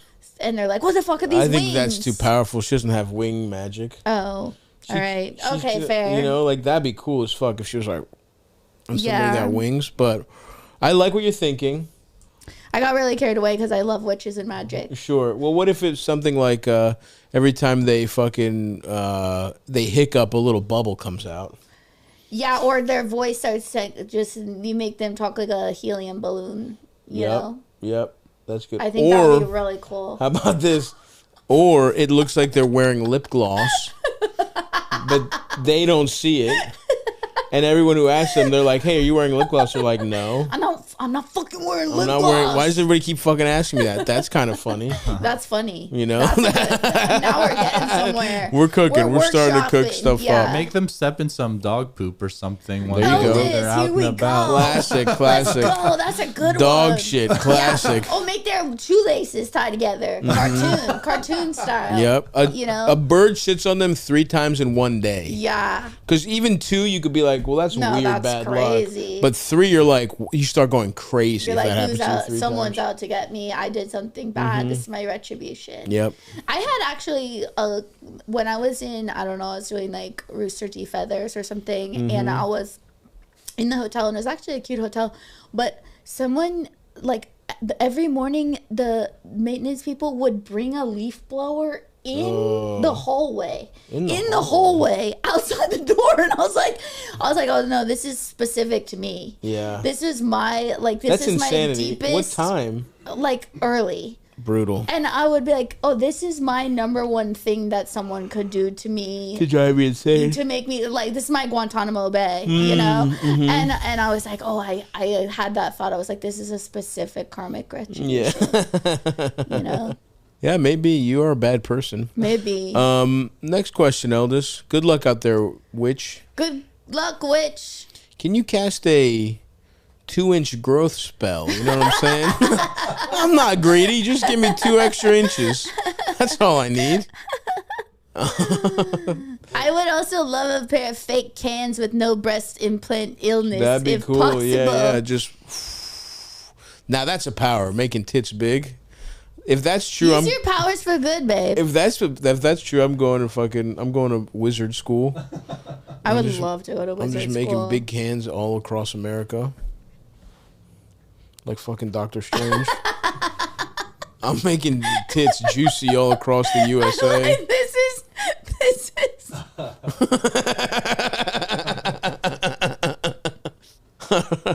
All right, that's good. That's very interesting. Very interesting. That was incredible. I'd love to tell. I could feel it. Hold on, let's see. Can I make your tits big? Anything? Nothing? Anything? I'm pretty tired.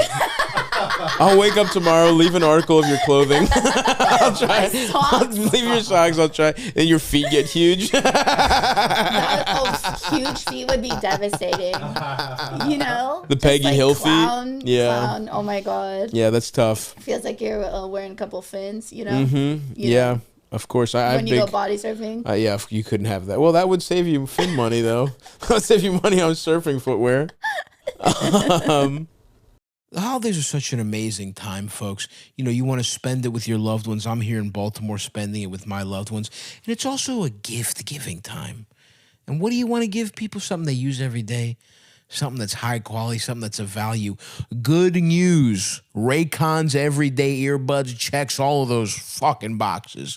We're talking high quality. They got tens of thousands of 5-star reviews online, 32-hour battery life, incredible active noise cancellation, come in a ton of different colors, and they start at half the price of other premium audio brands without any kind of drop off in quality whatsoever. You want to look sick, bro? Get some of their Blush Violet. I'm a purple guy. I got some Blush Violet earbuds. I pop them in. I'm a traveler. You know, I'm always on the road, pop those in, take a little nap, no problem with the noise cancellation. You're looking fresh. They got the Jolly Rancher. That's a cool color they have. Don't take my word for it. Go to the site. Go to the site. Get your loved ones some earbuds. Great value, great quality. You're going to love Raycon. I love them.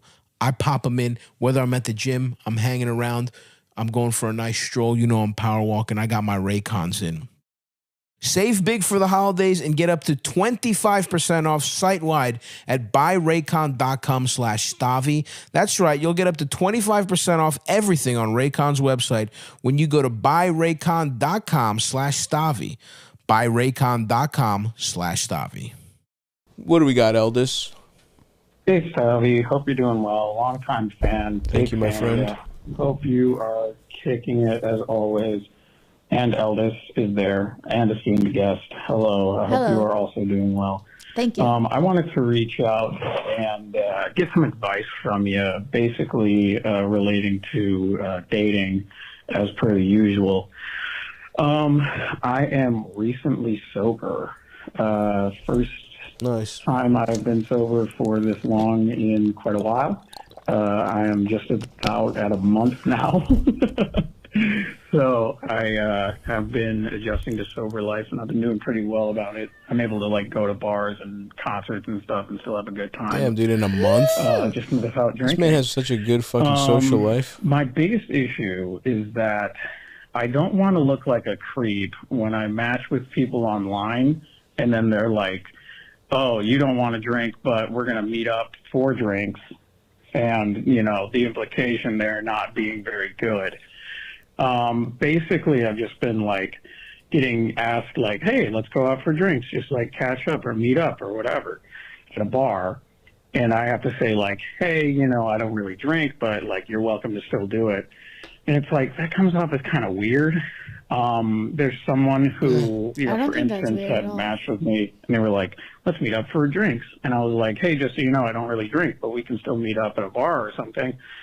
And they were and this is 10 o'clock at night, so nothing else was open. And they were like, yeah, I mean, I don't know. That's kind of weird. And then they, later told me that they were concerned about their safety, which, they're still talking to me. I don't know what that's about. That might just be an individual thing, but it's just your vibe. Give me some advice, stuff. How do I not come off as a creep just because I'm sober? What do I tell women on the first date? You know, when do I tell them that I'm sober? What do I do? Thanks a lot, Stav. I appreciate you and your guest and your Albanian. Thanks a lot. Sweet. And if you could make mine the twisted question of the week, I would appreciate it. Thanks a lot. Bye. It's not. First of all, it's not that twisted.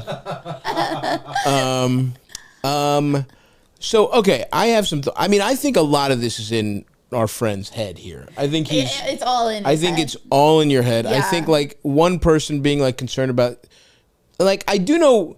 There is a general thing where it is a little weird in that it's a difference from the norm.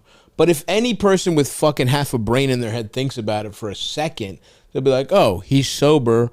He can have a fucking tonic water while I have a fucking beer and it's no big deal. Yeah, like when I go on first dates, at my age now, usually because they're trying to be nice, they'll like ask to go to dinner, and I'm like, but we don't know each other, and dinner's too big of a commitment. So I say let's get a drink, and sometimes like I don't really drink very much anymore, so like I'll just have like one drink or whatever. And a lot of times guys will be like, I don't drink, but it's just like it's not about the drink. They can just have a seltzer or whatever. Exactly. It's just like a casual nighttime thing. But I don't think anything of it if a guy says they're sober. No. But maybe but also we know a lot of comics. So like a lot of people in our lives. Yeah. now. I mean, everyone gets sober that does comedy one way or another. Yeah. I mean, I remember doing this when I went I was just going to ask, because you had a sober year. Yeah. And you were an active bachelor on the scene. Yeah. And I was like, it wasn't even like old. It was like when I was like 27, you know, and you think. Damn, that was that long ago? When was that? Yeah, it must have been like. It's crazy. 7 years ago, 27 or 28. But. Oh my God, this is like all we do now. That's the fucked up thing of literally having Eldest in my life since I was 5 years old. Yeah. Is that we have memories that are decades old. Yeah. And what he's described, his sober year, I guess I'm realizing it. You literally met your wife. Yeah. Your first date was during that, so it must have been a while ago. But in my head, I'm like, oh yeah, Eldest's sober year. What was that? Like 3-4 years ago?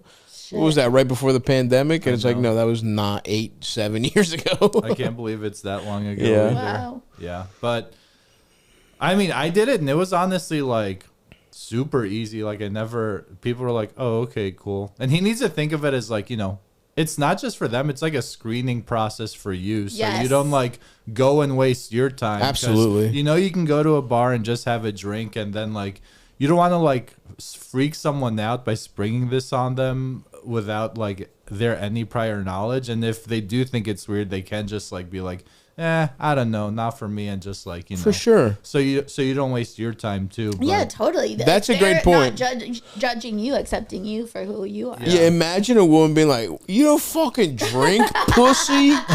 You're like, all right, well, I'll see you later. Honestly, you are probably looking. Give you a swirly now. I mean, any woman who would think you're a bitch for not drinking, probably pretty good pussy, to be honest. She's probably insane. She probably fucks good, but your life would be worse off for having her in it. So yes, it's a good screening process. And truly, put yourself in, flip the situation. If a woman was like, hey, I'm newly sober, I don't really drink, I'm just going to get a Sprite, would you be like, fuck? No, you wouldn't give a fuck. You'd be like, what? But it's going to be harder to fuck you now. But if you're drunk, you might fuck me. It sounds like some girl freaked him out, like saying something about safety, and it's like, also maybe because the first date was like spur of the moment, 10 p.m. I think if you're asking someone to go on like a 7 p.m. drink at like a nice bar, no one's gonna say anything. No. They're not gonna be afraid of you because you're not fucking blasted. Yeah. Also, it's like what you want the guy like wasted. Yeah. Anyway, whatever. That lady's fucking dumb, but yeah, dude, you're fine. You're a little in your head. It's a month in. We've all been there where it's like we're so much more self-conscious about something. Yeah. Then like I even sort of like I'm taking a sober year, and the first couple months I felt kind of weird just even doing social stuff and like, you know, whatever, but it doesn't fucking matter. Yeah, you're like, oh, this person's actually boring. I'm like, oh, this sucks. Legit. I'm like, I'm not stoned as fuck. I'm not high. I'm not drunk. What do you got, Eldest? Something nice to go out on? You sound like an angel. Good luck. You're doing great. Good luck, little buddy. He's probably relapsed by now. But if you haven't, stick to it. And even if you have, get back on the horse or off it. I don't really understand which way that works. What's up, Stav? What's up, Eldest? What's up, if there's a guest? How you doing, guest? Hello, Hope everything's Angel. going well. Love the show. Been listening for a long time. Thank you, dude. I have a question. I don't think you'll get to it in the time that I need it, but I figured I'd ask anyway for the benefit Good. of all. It's like plant a tree even when you're 60. You know what I mean? Future generations will sit in the shade of this question. Go ahead, Eldest. At what point in a relationship or like a situationship do you think, like if you want to break up with someone, at what point do you like owe them the in-person for a breakup? You know, like I've been with them like 6 at what point years. can you no longer, like if it's text, no longer acceptable? Is it a matter of time you've been with this person? Is it like a milestone thing, like you fucked versus you haven't fucked, like you met her family, now you owe her an in-person? Family. Like, I just situationship. He really wants to dust this bitch on test. He's like, what? You buy like, give me the go. Give me the green light, please. She's only had one abortion, and that was just a week or two ago. How long after? Okay. Go through the whole like in-person song and dance. I don't feel like this current situationship that I want to end really warrants all that. But also, I'm a pussy. I don't really feel like looking someone in the eye. That's what it is. Their heart. Breaking their heart. Let's relax. So I'm looking for an out here. Help me out, Stock. I should just go text her, like, where's the barrier? Okay, so, I mean, break her heart's hilarious. That's number one. Couple things going on here. You won't even tell us what's going on. For sure, you need to see her in person. Because you won't tell us. And you're just hoping, like, why didn't you tell us your situation so we could fucking judge it? I mean, it really is a case-by-case basis, right? Like, if you could say it's length of time, but let's say you're hooking up with somebody and you see them, like, once a month. Yeah, versus, like, every night. You know what I mean? Like, it really just depends on the situation. Like, I certainly have, like, just seen people over a weirdly long period of time, but we've maybe like met up like 6 times over like a year and a half, or you know what I mean, or something like that. Met up means you know what I mean, like went out, whatever, just sucked each other off, whatever it is. But like, so it just depends on each specific circumstance. Like the fact that you even threw out met their family is so insane. Because that's not what that is a relationship. Like there's no oh yeah, hey mom, this is the girl I fuck every 6 weeks. My mom's not meeting those people. Your parents shouldn't meet those people. Yeah, I mean, I don't know. I mean, it really just is a case by case. You fully are a coward. I can hear it in your voice. And you just want to be able to kind of weasel your way out. Now he's already got the text in the drafts.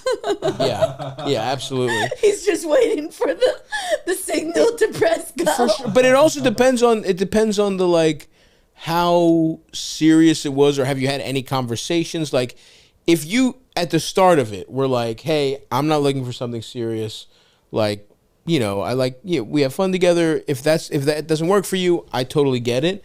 And if they say yes, don't worry, that works for me.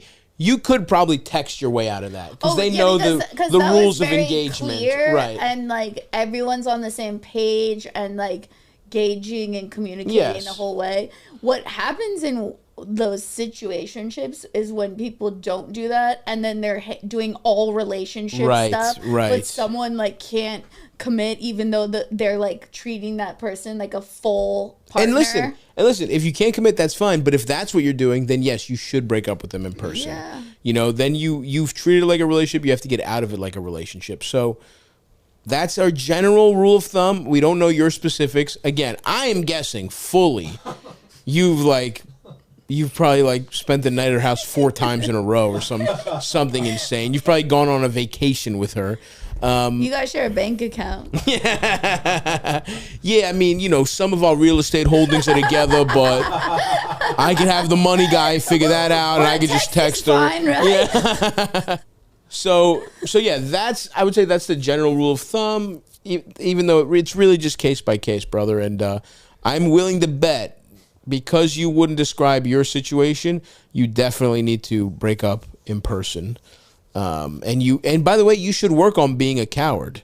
You should work on, you said it yourself, I'm a pussy, I don't want to see someone, I don't want to look someone in the eyes. It's like, that's part of life, man. Doing shit that sucks is important for you too.